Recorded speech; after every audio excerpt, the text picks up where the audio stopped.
volta. Hoje estamos discutindo os contos africanos. Nós recebemos aqui um e-mail da Rosália e da Irailde do Tocantins. Obrigado pela participação. Ela diz, André, elas dizem, né? Sabendo-se que são grandes as desigualdades étnico-raciais e que a escola é um dos espaços onde deve ser trabalhada a valorização humana e o resgate da nossa cultura, como você avalia o trabalho docente no sentido de conhecimento e preservação desses valores? Bom, em primeiro lugar, eu acho que a pergunta anterior da Raimunda, quando ela dizia que ela não pode falar de algo que ela não conhece e que ela conheceu, em síntese, uma história do negro, né, enviesada, deturpada e etc., eu acho assim que hoje os docentes, né, eles têm procurado conhecer essa história que não foi contada. Né? Então, esses contos, eu acho que não só aí a tradição oral que diz respeito ao campo da dança, da arte e da literatura, mas sim no campo da matemática, no campo da biologia, né? No campo da física. Nós temos uma série de descobertas aí mostrando como que o conhecimento se dá, né, nessas chamadas ciências exatas, mas também através dos valores civilizatórios afro-brasileiros. Então, por um lado, eu vejo que há um grupo, na verdade eu vejo dois grupos, um grupo que está em busca, ele não tem esse conhecimento, ele não tem talvez todo o material disponível, mas é um grupo que, pela criatividade, pela possibilidade de acessar a internet, pela possibilidade de procurar e conhecer a cultura local, e aí eu acho que uma coisa importante é fazer um mapa cultural. Né? Todo estado, todo bairro, toda cidade tem o seu patrimônio cultural. E muitas vezes, por conta dessa história que nunca foi contada, a gente não sabe, mas tem um grupo de capoeira, tem um senhor, um preto velho bem antigo lá na comunidade, que sabe das histórias de como aquela comunidade quilombola, que lá no Tocantins nós temos as comunidades quilombolas, como elas foram para lá, como que elas contam as histórias delas, como que elas vivem o seu cotidiano, qual é o sentido de educação e de cultura para elas. Então, eu acho que é fundamental a gente fazer esse mapa cultural, conhecer o nosso cotidiano, mas ir lá naquele lugar que ninguém foi ainda, né? Perguntar pelas pessoas mais velhas, a gente estava aqui dizendo, né? É uma outra significação. Os mais velhos, eles detêm essa sabedoria, eles sabem nos dar pistas de como fazer isso. E tem um outro grupo que ainda está acomodado, talvez por medo do novo, não é fácil para um educador trabalhar com algo novo, então às vezes ele fica mais acomodado, esperando algo mais concreto, né? E tem esse grupo que já é mais ousado e que está procurando criar e recriar. Acho que isso é fundamental. Para quem está acomodado, está aqui o grande convite para poder começar a se empolgar com essa temática. Não, até porque é uma das... De novo, mas eu vou te interromper mais uma vez. Desculpa. Aqui nós estamos agora com a Thelma de Santa Catarina na linha esperando para participar do Salto para o Futuro. Tudo bom, Thelma? Falamos da Gerência de Educação, Ciência e Tecnologia de Blumenau, Santa Catarina, com orientação da consultora educacional de Miranda dos Santos. E o nosso questionamento é o seguinte: hoje vivemos em um mundo de transformações, evoluções e novas descobertas. Então, como vamos fazer para trabalhar as histórias afro-brasileiras como um apoio pedagógico e não deixar cair na rotina das datas comemorativas? Boa noite, obrigada. Obrigado, Thelma, pela sua participação. É muito bom ouvir vocês de Santa Catarina aqui no Salto para o Futuro. Participe mais vezes. Abdu, você já gostaria de comentar? Eu te interrompi mais uma vez. Eu estava dizendo, o educador, uma das características do educador, ele tem que ser um sujeito incomodado. Pressupõe que o educador é um motivador de transformações. E só pode buscar as transformações aquele que se sente incomodado. Eu me sinto suficientemente incomodado com as condições do espaço escolar brasileiro, com a hegemonia cultural no espaço escolar brasileiro. De um lado, ele debilita o cidadão e compromete o engajamento desse país e a necessidade do país estar inserido num trajeto que a história lhe reserva. O país, vocês como brasileiros dizem que é um país do futuro, e é, de fato, mas é preciso ousar essas crianças, é preciso rompê-los, sair daquelas estruturas meramente só ocidentais, para que ele se torne mais expansivo. O brasileiro tem que ser mais expansivo porque ele tem todo o combustível possível dentro do seu país de lidar com a diversidade cultural planetária. E nesse tempo novo que nos encontramos, os países vão evoluir e vão se dar bem aqueles que ousarem na sua educação, ousar educar pela diversidade. Certo. nesse sentido. Eu acho... Eu tenho uma pergunta para te fazer, André, você pode aproveitar para complementar. A pergunta chegou por e-mail, é do Valdemiro de Goiás. Obrigado, Valdemiro, pela participação. Ele diz aqui, sabemos da importância de trabalharmos a pluralidade cultural e racial, que pode ser através de contos, fábulas, lendas e narrativas, como prevê, inclusive, a alteração da Lei de Diretrizes e Bases da Educação.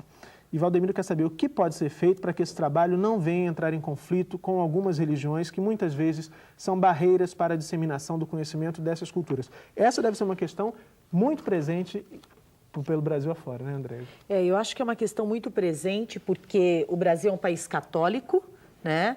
É predominantemente católico, isso que eu quero dizer. Eu acho que a cultura escolar, a cultura organizacional, ela tem por tradição se pautar também nos valores, né, e no conhecimento das religiões mais ocidentais. E aí sim, as religiões de matriz africana, que são mesmo, né, o ponto fundamental, a fonte, né, a fonte de resistência, a fonte de conhecimento, elas têm sido atacadas, né, em várias instâncias, em vários programas de outras emissoras.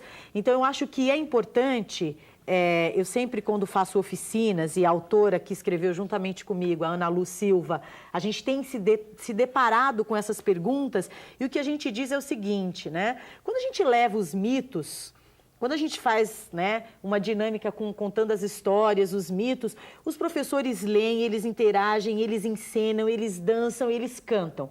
Quando você associa isso à religião, aí parece que todo mundo para e há um problema. Eu acho que isso faz parte, sim, de um movimento de intolerância, né? E o Brasil, que é um país multicultural, que é um país plurirracial, ele tem que aprender a lidar com essa diversidade. E para isso eu tenho que conhecer quais são os valores das tradições e dos terreiros de candomblé, por exemplo. Quando a gente vai, quem ainda não foi a um terreiro, se for, vai ver que ele pode ser de qualquer religião, ele vai ser bem recebido, ele vai ser convidado a participar daquele ritual, né? Ele vai poder voltar e pode depois continuar mantendo a sua crença, né? Então, os terreiros e as religiões, elas não são o que eu quero dizer, elas partem de um princípio que não é da exclusão, da separação, da divisão, mas sim do acolhimento e da inclusão, fundamentalmente. Certo. Temos mais uma participação por telefone. Quem fala com a gente agora é a Verônica, do Paraná. Olá, Verônica.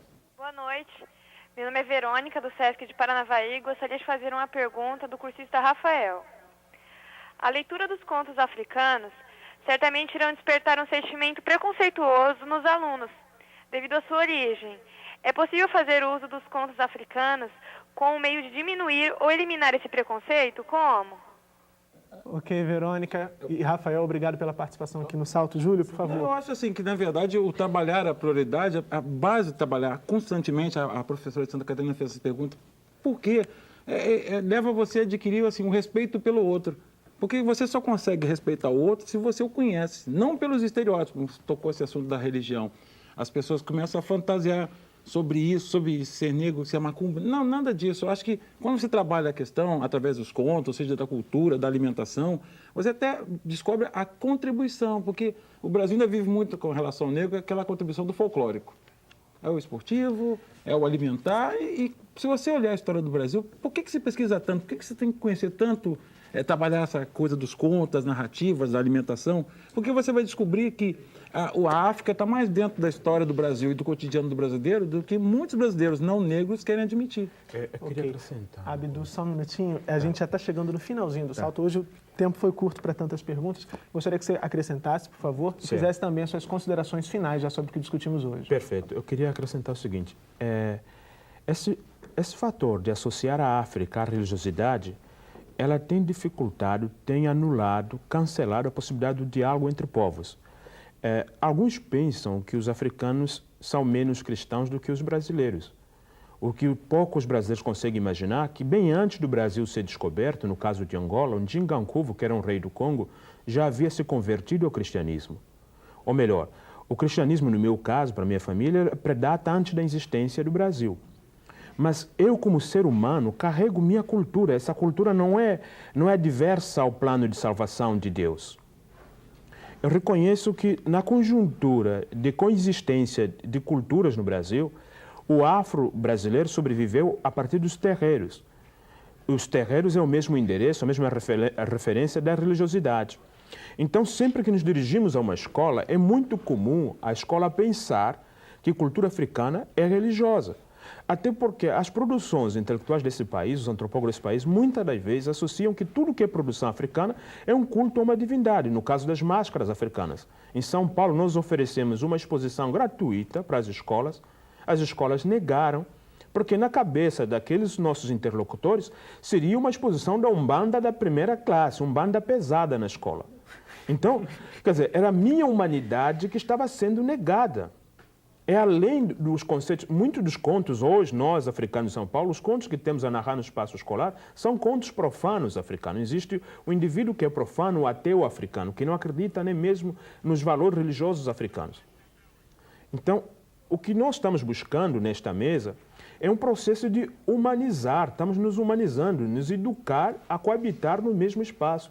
E essa é a condição mais civilizada possível, porque fora dessa é violência pura. Eu não posso mais esperar a continuar a assistir uma escola que simplesmente ocidentaliza os filhos negros desse país. A minha humanidade negra ela sucumbe no espaço público. Eu não existo a partir do Estado brasileiro. Eu tenho que constantemente gladiar com as instituições deste país para que eu possa existir como ser humano. Ok, Dudu.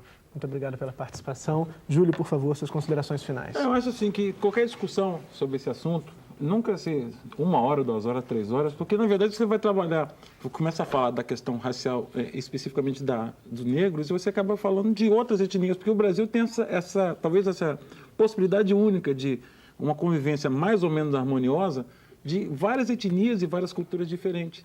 Né? Mas para você se respeitar e respeitar o próximo, você tem que conhecê-lo realmente. É como ele falou, quando você fala em negro e cultura negra, automaticamente são os tambores, todo mundo pensa que vão receber passes, como se fosse uma coisa bem reducionista, é religiosidade. Não é. Exatamente eu comecei a produzir meus livros sobre contos africanos exatamente com essa visão. E eu descobri que é muito maior. Né? A cultura africana está dentro, e a África está dentro do Brasil, muito mais do que apenas a questão religiosa. É um apêndice generoso, grandioso, mas é um apêndice. Está na agricultura, está na língua, né? Está no comportamento, né? Na maneira de ser, de pensar, porque o Brasil tem essa possibilidade. Nós temos as 3 matizes básicas bem contempladas no ser brasileiro, até o que não é negro ou o que não é índio. Né? E isso é uma coisa legal, pode ser uma coisa muito importante para criar um país realmente igualitário e democrático para todos. Eu acho que a minha contribuição como escritor é falar sobre isso e falar para as pessoas que poderão ajudar, que são os construtores de gente que estão vindo, cada um de nós nesse momento, os professores. Ok, Júlio, muito obrigado pela participação. André, por favor, suas considerações finais sobre o que discutimos hoje. É muita coisa para pouco tempo, eu fico assim frustrada, mas assim, esse tema da religiosidade, eu acho que ele é fundamental, ele não pode ficar em segundo plano. Houve um programa específico que aí eu remeto, não é propaganda não, é para que vocês, professores, possam ter subsídio. Na série Valores Civilizatórios Afro-Brasileiros tem um programa só falando sobre a questão da religiosidade, que eu acho que vale a pena, é um material muito enriquecedor. Eu acho que tudo, quando as pessoas, né, falam da tradição cultural africana, de contar histórias, dos mitos, enfim, da tradição oral, eu acho que é importante eu simplesmente ler uma história. Leia a história, me desarme, né? Acho que o educador ele tem que se despir de qualquer valor né? E eu acho que é ler a história, sentir a história, né? Eu acho que a concepção de vida, né, de ciência da vida, que perpassa pela forma como os africanos, muitas culturas, veem a vida e o conhecimento, é que não há uma cisão entre aquilo que é o conhecimento material e aquilo que advém do conhecimento não material, espiritual ou qualquer outra denominação que tem. Então, assim, não há uma cisão. E para nós há essa dificuldade. Então, acho que é importante que o professor sinta a história, ouça a história, vivencie a história para poder, a partir daí, fazer o seu trabalho. No mais, eu agradeço, acho que foi muito importante.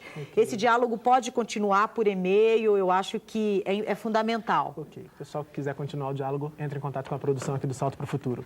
Chegamos ao final do programa de hoje. Agradeço a você que nos ajudou a fazer o Salto para o Futuro de hoje e agradeço também as presenças da Andréa Lisboa de Souza, subcoordenadora de Políticas Educacionais da Secretaria de Educação Continuada do MEC, do Abdul Ferraz, presidente da LAEA, Liga dos Amigos e Estudantes Africanos, e do escritor Júlio Emílio Braz. No programa de amanhã, vamos falar sobre contos da tradição literária. Não deixe de ver e de participar. Salto para o Futuro, 15 anos, parceiro do professor.